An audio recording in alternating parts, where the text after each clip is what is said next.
Well, there's so much bullshit out there. First of all, Yeah, it's bullshit in all directions. Thank you so much for buying Twitter. You're Thank welcome. you so much. You're welcome. I'm not exaggerating when I think you changed the course of history. I really do. I really think you made a fork in the road.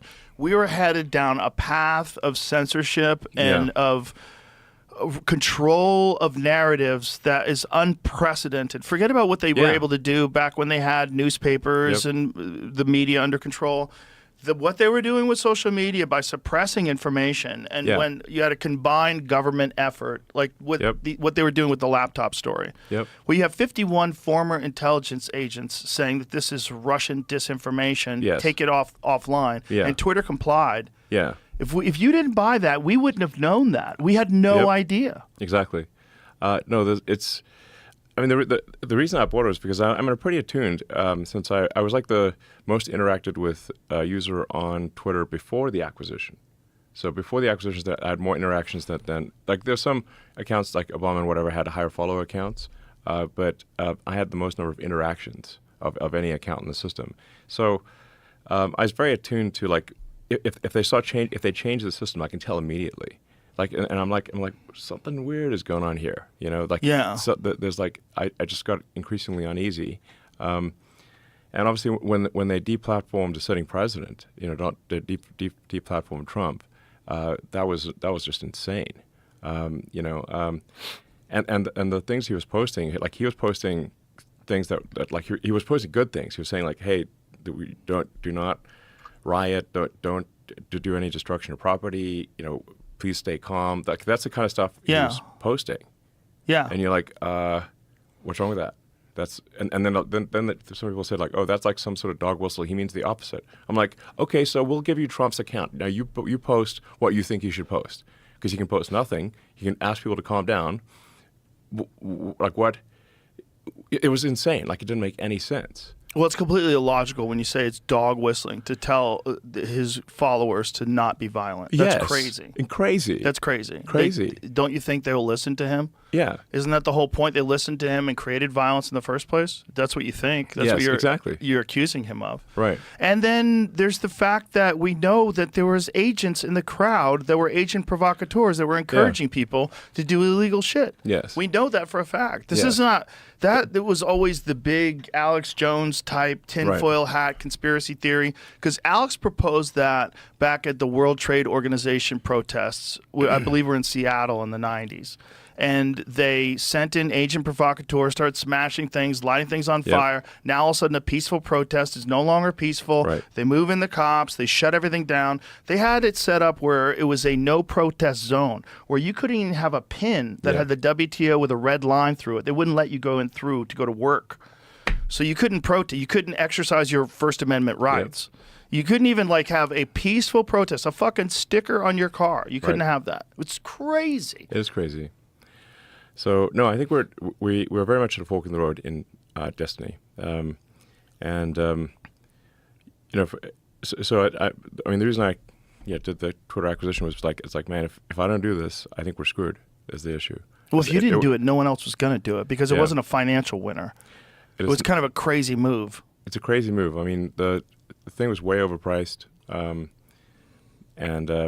you know, like long term, I think we can ultimately make it a win for investors. But boy, this is a hard way to make a living. Well, there's also a concerted effort to suppress it. There's a concerted effort with the advertisers. Well, we had and still have a massive advertiser boycott that was organized by a bunch of left wing NGOs. Like you know, and you always want. And I should have brought my. I have a hat, Make Orwell Fiction Again. I've seen that hat. Yeah, I should have brought. I was going to wear my. I should have brought my Make Orwell Fiction hat again. But yeah, I mean it's just totally nuts.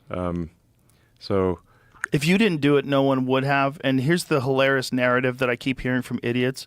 Elon's a bad businessman. Twitter is worth, 400% less than when he bought it. No, it wasn't worth that in the first place. It wasn't worth that in the first place. It wasn't worth $44 billion, you fucking morons. Yes. Like, wrong. And also, you're not taking into account the advertiser boycott. Exactly. That's total bullshit. Yeah, exactly. So there are these organizations, like you can tell there's like, they're like when they have an Orwellian name, So like the Center for Countering Digital Hate Right. is a total scam organization, because they're like the Ministry of Truth type of thing in Orwell.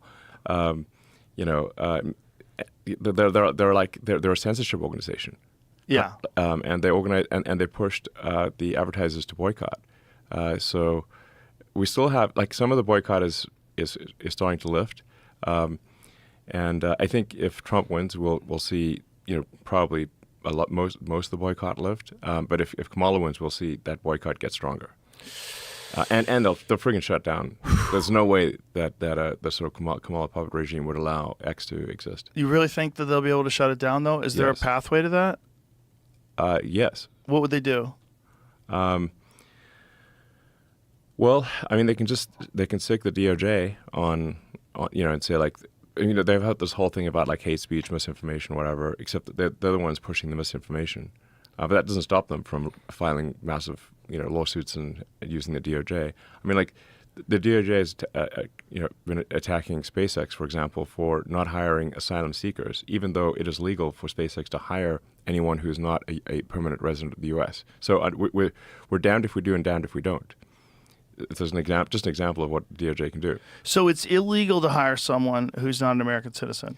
What SpaceX is considered an advanced weapons technology, so it's covered by international traffic and arms regulations because we make rocket technology that can be used against the United States. So, like if North Korea or Iran got SpaceX rocket technology, they could use that to launch nukes at America. Right. That would be bad. Yeah, that'd be really bad. That'd be really bad. So we're since we are in like the most extreme category of weapons technology at SpaceX, under U.S. ITAR law, it is illegal for us to hire anyone who's not a permanent resident because the presumption is that if they're not a permanent resident, they're going to return to their home country and take the rocket technology with them. So so it's illegal for us to hire anyone who's not not a permanent. They can have a green card or be a citizen. They just have to be a permanent resident of the United States. Then there's another law that says if you discriminate against asylum seekers, that's also you're also breaking the law.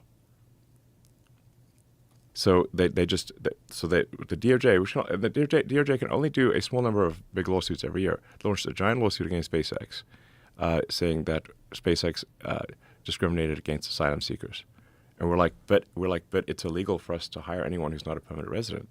So we're in this this is what I mean. It's like the Orwell situation is getting insane. Like, you're damned if you do, and you're damned if you don't. So you're damned.